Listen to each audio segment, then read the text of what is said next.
Hi friends, అందరికీ నమస్కారం. Welcome to my channel. ఈరోజు మన ఛానల్లో మరొక కొత్త రెసిపీ వచ్చేసి క్రిస్పీగా ఆనియన్ పకోడీని ఎలా చేయాలో చూద్దామండి. మనకి స్నాక్స్ అనగానే మొదట గుర్తుకొచ్చేది ఈ ఉల్లిపాయ పకోడీనండి.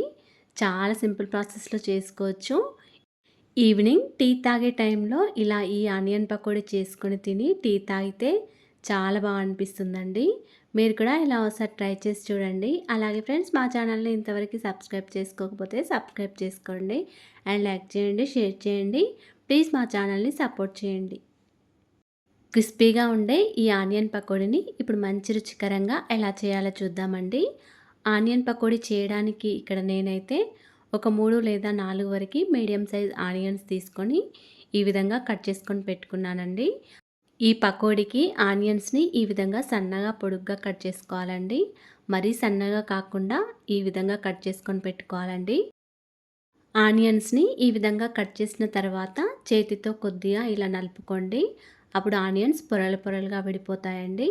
ఇప్పుడు దీనిలోకి 1 లేదా 2 వరకు పచ్చిమిర్చిని సన్నగా కట్ చేసుకొని వేసుకోండి. అలాగే కొద్దిగా కరివేపాకు కూడా సన్నగా తరుక్కొని వేసుకోండి. దీనిలోకి ఒక 100 గ్రాముల వరకు శనగపిండిని కూడా వేసుకోండి. అలాగే ఒక హాఫ్ టీ స్పూన్ వరకు సాల్ట్ని కూడా వేసుకోండి. మీ రుచికి తగినంత సాల్ట్ని కూడా వేసుకోండి.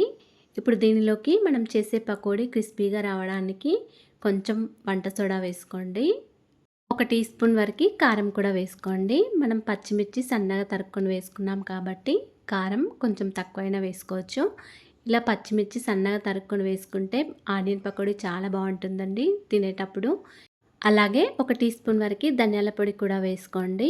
ఇలా అన్నీ వేసిన తర్వాత పిండిని మొత్తం ఒకసారి బాగా కలుపుకోవాలి. సాల్ట్ అన్నీ కూడా పిండిలో కలిసే విధంగా ఒకసారి బాగా కలుపుకోండి.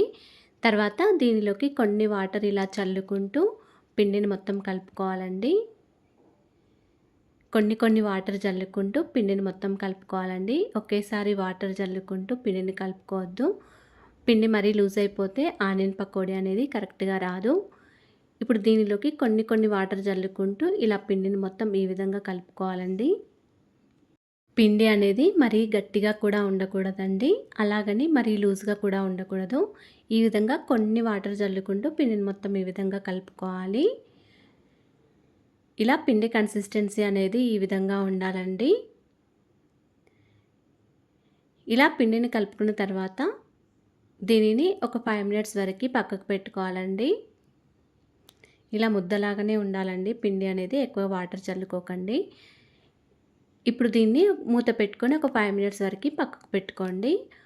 ఒక 5 to 10 మినిట్స్ తర్వాత పిండిని ఈ విధంగా తీసుకొని డీప్ ఫ్రైకి సరిపడా ఆయిల్ వేసుకోండి.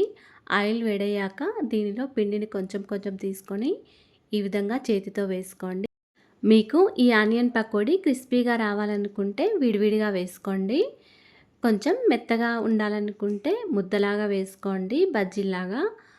మీకు ఎలా కావాలనుకుంటే అలా ఈ ఆయిల్లో వేసుకోవచ్చండి. ఇలా ఆయిల్లో సరిపడా పిండిని వేసుకున్న తర్వాత స్టవ్ని మీడియం ఫ్లేమ్లో పెట్టుకుంటూ ఈ పకోడీని ఫ్రై చేసుకోండి. కొద్దిగా పకోడీ కాలిన తర్వాత గరిటెతో స్లోగా ఇలా టర్న్ చేసుకుంటూ మంచిగా ఫ్రై చేసుకోండి. పకోడీ మొత్తం ఇలా మంచి కలర్ వచ్చే వరకు ఫ్రై చేసుకోవాలండి. ఈ పకోడీ మొత్తం మంచిగా ఫ్రై అయిన తర్వాత ఇలా స్ట్రైనర్లో వేసుకోండి. ఇలా స్ట్రైనర్లో వేసుకున్న పకోడీని ఒక హాఫ్ మినిట్ వరకు ఒక ప్లేట్లో పెట్టుకొని ఉంచుకోండి.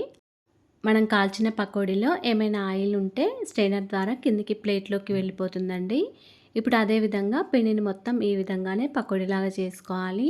అంతేనండి, ఎంతో సులభంగా చేసుకునే ఆనియన్ పకోడీ రెడీ అయిపోయింది.